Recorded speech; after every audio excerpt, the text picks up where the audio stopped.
Hello, I am Arpita Sharma, your mentor, and welcome to Super Kalam.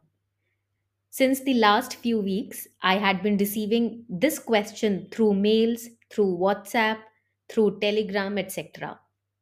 And I understand this is a very important question. There are students who just have started their preparation for 2025.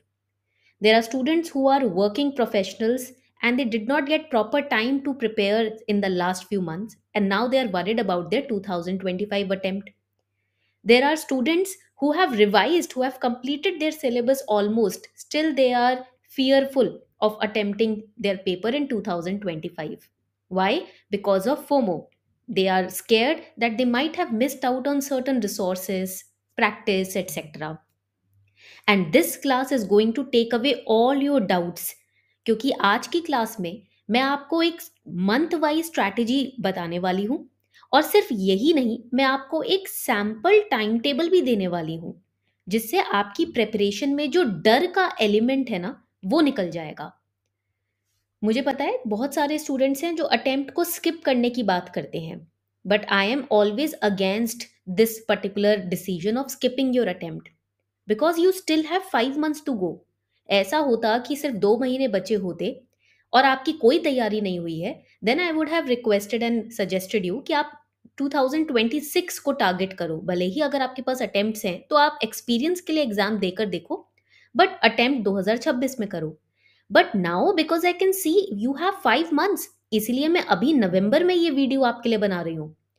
December, Jain, Feb, मार्च, अप्रैल, मई में exam होता है। आपके पास अभी भी 5 महीने हैं, and in these 5 months you can do miracles in your preparation only now there is a disclaimer also. ये only का डिस्क्लेमर है। Only if you are dedicating approximately 6 to 7 hours इन अ डे। इससे ज्यादा नहीं मांग रही आपसे, बट अगर ये 6 से 7 घंटे डिसिप्लिन के साथ आप देने वाले हो और आप मुझे प्रॉमिस करते हो कि yes, because discipline is the hardest thing to do.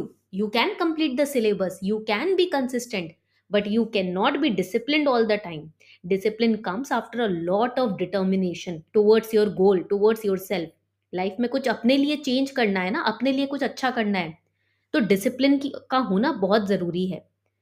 And that is why I am requesting कि this particular plan that I am going to give you now today will only work if you are ready to be determined for 6 to 7 hours every day, हर घंटे हर दिन। Weekend को चलो मैं skip कर देती हूँ, Monday से फ्राइडे भी अगर आप 6 से 7 घंटे डिसिप्लिन ले आते हो अपने अंदर, तो ये प्लान आपके लिए बिल्कुल वर्क करेगा। 2025 का जो डर है वो बिल्कुल निकल जाएगा। So let's start with planning for UPSC 2025 in the last 5 months. And remember, even if you are watching it later on, अगर मान लो आप 2026 के स्टूडेंट हो, फिर भी ये 5 महीने का प्लान आप देखना जरूर। This is going to help you strategize your performance and preparation. Let's get started. देखो, सबसे पहले इंपॉर्टेंट एस्पेक्ट आ जाता है सिलेबस को एनालाइज करने का। सिलेबस अगर आप अच्छे से एनालाइज कर लो, if you know what is the syllabus, then it becomes very easy to prioritise your preparation, the topics, the phases etcetera.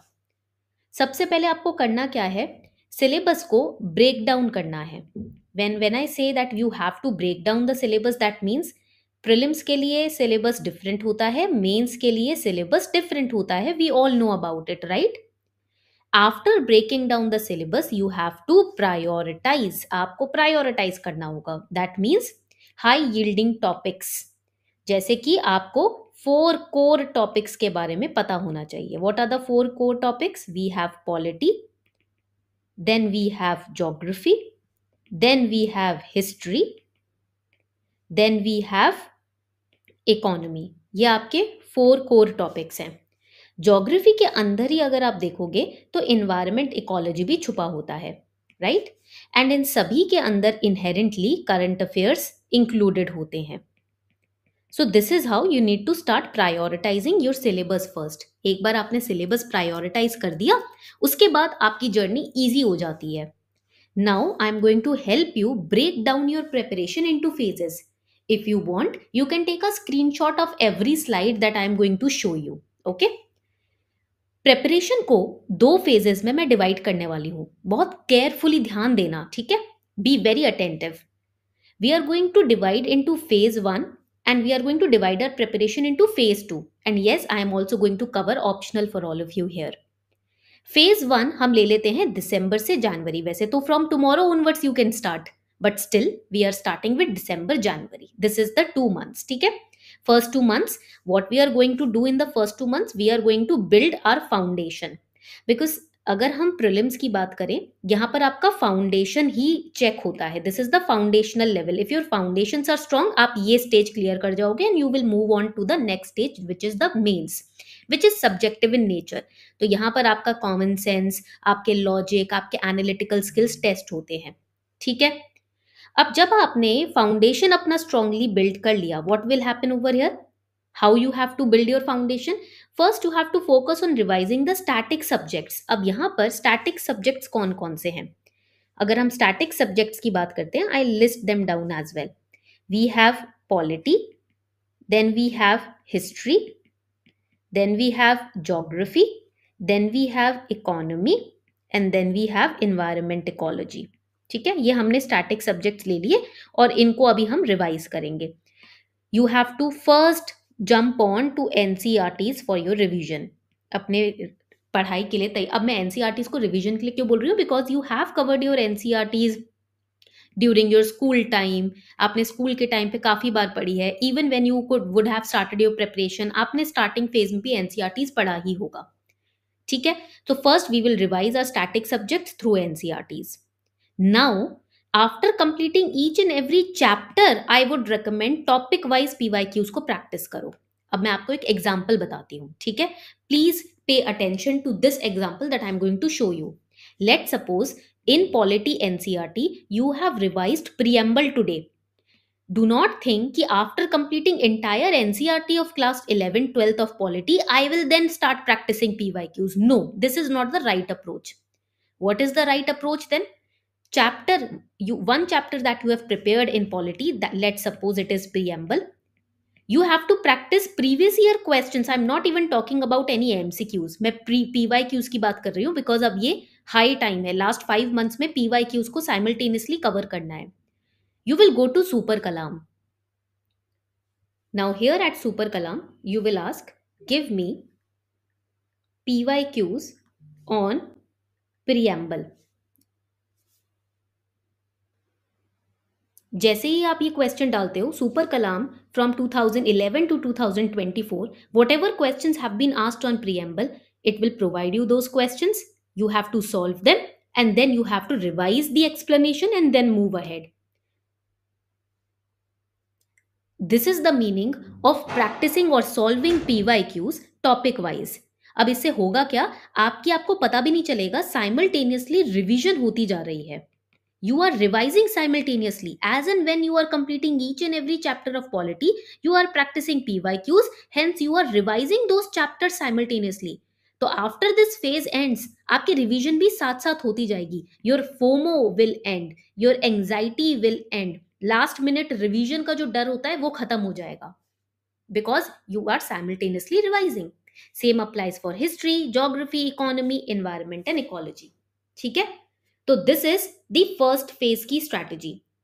In the first phase itself, remember कि ये तो हमने प्रीलिम्स पे फोकस करने के लिए किया है. We also need to focus on mains. So what we are going to do in the first phase for mains, whatever chapters you are studying in polity, you have practiced PYQs from prelims perspective. You have to go through the mains question paper of at least last 3 years, because पिछले 3 साल में pattern काफी change हुआ है. And then from those chapters that you have completed, if there was any question in mains PYQ, you have to solve them. ठीक है, उसको solve करना है आपको. Pick one GS paper at a time. Pick one GS paper at a time. Make crisp notes. Active recall के लिए mind map based notes बनाने. मैं आपको दिखाती हूँ mind map based notes कैसे होते हैं. जैसे कि this was an example.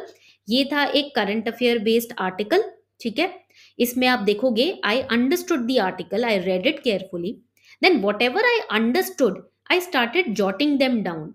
तो एक ही पेज के अंदर मैंने जो समझा पूरे आर्टिकल से, मैंने उसके क्रिस्प नोट्स बना लिए. Now I will utilize them to revise last minute के लिए. अब मुझे पूरा पूरा आर्टिकल पढ़ने की जरूरत नहीं है. Simply if I revise my own mind map, it will be enough. Okay, similarly you need to have crisp last minutes mind maps or last minute active recall notes so that आप easily उनको revise कर सको. Then start with ऐसे. एक ऐसे हफ्ते में एक ऐसे लिखना जरूरी है. If you are let's say working professional, then make sure कि आप संडे को एक ऐसे प्रैक्टिस जरूर करो. And for that also you have super Kalam. Whenever you practice any question you can get it evaluated by super Kalam. Instantly आपको feedback भी मिल जाएगा एंड इंस्टेंटली आपके जो भी डाउट्स होंगे आंसर राइटिंग से रिलेटेड वो भी सॉल्व हो जाएंगे. So first, I told you that after preparing any chapter, go through mains PYQs, try to see if there was any question which was asked from that particular topic in mains, try to write it down, get it evaluated by Super Kalam instantly within 60 seconds. Then हफ्ते में एक ऐसे लिखना must है, चाहे आप Sunday को ही क्यों ना लिखो, बट एक ऐसे लिखना है. एथिक्स की अगर हम बात करें तो एथिक्स में सिर्फ केस स्टडी पे फोकस करो, because paper 1 in ethics is more theoretical in nature, जो आप बाद में भी प्रिपेयर कर सकते हो. बट केस स्टडी ऐसी चीज है जिसके लिए continuous stimulation of mind is necessary, that you have to do. इसीलिए संडे रख लो, keep aside Sunday for essay and for ethics की एक केस स्टडी. ठीक है, तो हमने मेंस पे भी फोकस कर लिया.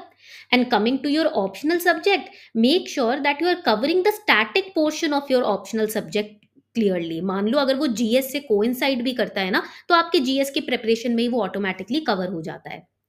Now we are going to move towards phase 2. हमने दिसंबर से जनवरी में अपना फाउंडेशन बिल्ड कर लिया एनसीईआरटीज के थ्रू एंड पीवाईक्यूज के थ्रू. तो यहाँ पर मैं लिख देती हूँ कि we have completed NCERTs 11th-12th की along with simultaneous revision through PYQs. Sunday को हम क्या कर रहे थे? संडे को we were focusing on essay and case study, and we were dedicating daily 6 to 7 hours with discipline. Now coming towards phase number 2. phase number 2 होगा Feb से मार्च का महीना. यहाँ पर बजट भी निकल के आता है, आपके एग्जाम का फॉर्म भी फेब में फिल होगा. इफ यू रिमेंबर, प्लीज याद रखना. Now what you have to do? You have to do an integrated approach. यहाँ पर हमने फाउंडेशन बिल्ड किया था, यहाँ हम इंटीग्रेटेड अप्रोच रखेंगे. 4 hours focus on prelims, 4 hours focus on mains, 2 hours of revision, because now the last lap of exam is coming up. इसलिए हम number of hours भी बढ़ा देंगे. अभी तक हम कम रख रहे थे. Now we will increase our number of hours. prelims पे 4 घंटे फोकस करना है, 4 घंटे मेंस पे फोकस करना है, 2 घंटे मैंने रिवीजन के लिखे हैं जस्ट सो दैट एक सेफ नंबर ऑफ आवर्स रखने के लिए. आप चाहो तो करंट अफेयर्स का रिवीजन या फिर प्रीलिम्स एंड मेंस का रिवीजन इसी में इंक्लूडेड रख सकते हो. आप 8 to 10 आवर्स भी रख सकते हो. ठीक है, 8 आवर्स भी चलेगा, 10 आवर्स भी चलेगा, if you are including revision here only. But अलग से करनी है तो 2 आवर्स हम रिवीजन के लिए रखेंगे ही रखेंगे. And with in this only is included 1 to 2 hours of current affairs. इसी के अंदर इंक्लूडेड है, बिकॉज आई टोल्ड यू ना कि current affairs is a part, inherent part होता है करंट अफेयर्स इसका. इसको करंट अफेयर्स को आप सब्जेक्ट से हटा नहीं सकते. If you look in the newspaper, there is an article on inflation, it is included in economy itself. So included in this will be your current affairs itself. And from here itself I would recommend कि अब पूरा focus आप एक mock test देने में तो लगा ही दो. एक मॉक टेस्ट तो देना ही देना है, चाहे कुछ हो जाए. 1 mock test daily is important, you can not skip it at any cost. Current affairs में आप कंपाइलेशन पढ़ोगे तो सुपर कलाम पे आप देखोगे. If you go to super Kalam ना, over here I will show you, you go to your dashboard.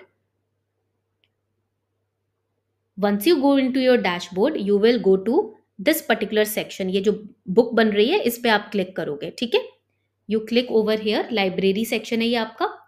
In the library section you see monthly current affair magazine, you click over here and सारे current affair magazine के monthly versions यहाँ पर applicable हैं. ठीक है, यहाँ पर available हैं. So you click on October monthly current affair magazine and यहाँ पर आप देखोगे ये रही आपकी monthly current affair magazine. तो आप अपने current affairs यहाँ से revise कर सकते हो.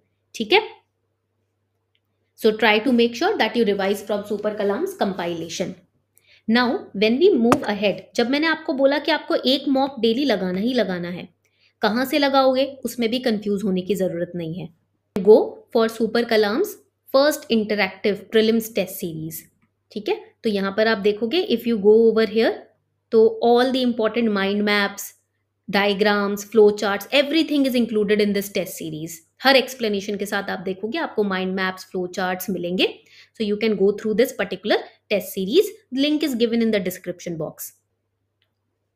अगर हम बात करते हैं मेंस की प्रिपरेशन की, बिकॉज इंटीग्रेटेड फेज है ये, तो एक आंसर तो डेली लिखना ही लिखना है। अगर आप डेली नहीं लिख सकते तो ऑल्टरनेटिव डेज पे तो लिखेंगे ही लिखेंगे। And now you will increase the intensity of essays. It should be 2 essays per week. पहले हफ्ते में एक ऐसे लिखना था, अब हफ्ते में 2 एसेज आपको लिखने होंगे। And remember you have to divide these essays into 2 parts. कैसे? एक तो फिलोसफिकल ऐसे हो जाता है, एक ऐसे फिलोसफिकल आप लिखोगे हफ्ते में, एंड दूसरा आप लिखोगे जनरल टॉपिक पे जो जीएस से रिलेटेड पेपर पार्ट बी में जो एसेज आते हैं जीएस रिलेटेड टॉपिक्स पे। ठीक है, and here also I would recommend PYQs को ही प्रैक्टिस करो। पीवाईक्यूज को अपना गो टू सोर्स मानो। This is the only go to source that you need to follow. All right, now let's move ahead. अब हमारे पास एक महीना रहता है, वो है अप्रैल, बिकॉज मई में तो एग्जाम हो जाएगा। तो अप्रैल के मंथ में क्या करना है? Now this is the last month. Here prelim specific preparation has to be done. आपका शिफ्ट, आपका फोकस टुवर्ड्स प्रीलिम्स हो जाना चाहिए। Here you have to revise the static subjects through the static books or NCERTs and your notes. Current affairs पे full focus होना चाहिए। And now you have to start full length mock test जो आपके super कलाम की prelims की test series में available है। Full length देना शुरू कर दो, बिकॉज अब सारे सब्जेक्ट्स हमें प्रैक्टिस करने हैं। Here you have to work on your accuracy, you have to work on your speed, you have to work on your elimination techniques. ठीक है, सो this is something that you can not skip. इस चीज को, इस अप्रैल के महीने को आप स्किप मत करना, ये बहुत ही इंपॉर्टेंट मंथ है। Now from here I understand कि स्टूडेंट्स को ना डेली रूटीन, टाइम मैनेजमेंट में प्रॉब्लम आती है, तो मैंने एक सैम्पल डेली रूटीन आपको दिया है। ठीक है, how you can prepare your time table. पहली बात तो always remember, now in these 5 months please do not pick any new resources. जो मेरे नोट्स हैं, मेरे माइंड मैप्स जो मैं आपको प्रोवाइड करती हूँ टेलीग्राम पर, जो एनसीईआरटीज हैं, पीवाईक्यूज हैं, सिर्फ इन्हीं को आप अपना सोर्स मान के चलो। And current affair compilation bye super Kalam. Morning static revision के लिए रखना है, आफ्टरनून एक आंसर लिखना है या ऑप्शनल रिवीजन के लिए रख सकते हो। इवनिंग में current affairs and mock test, because evening में your mind is more stimulated, more active. And रात को आपको पूरे दिन को एनालाइज करना है। Be accountable, maintain a journal and plan for the next day. Make sure that this you can take a screenshot कि इसको तो आप फॉलो करो ही करो। You can not skip this daily routine. You can tweak it according to your situation and circumstances, and that is why I am providing you with the daily sample daily timetable. तो ये मैंने एक sample time table दिया है। मैं ये नहीं कह रही you have to focus on this only, you can tweak it according to your preparation. Okay, you can take a screenshot और इस हिसाब से आप अपने प्रिपरेशन को, अपने सब्जेक्ट्स को, जिस तरीके का आपका अप्रोच रहता है, आप इस टाइम में डिवाइड कर सकते हो। ठीक है, so this is the approach for the next 5 months. Now you have to tell me in the comment section कि are you going to dedicate 6 to 7 hours in the phase 1, yes or no? जो अब next phase शुरू होगा, phase 1 शुरू होगा preparation का, क्या आप लोग रेडी हो 6 से 7 घंटे डेडिकेटेडली, शिद्दत से डिवोट करने के लिए? Tell me in the comment section, I will be reading your comments. और कोई भी डाउट होता है you can reach out to me on ask@kalam.in।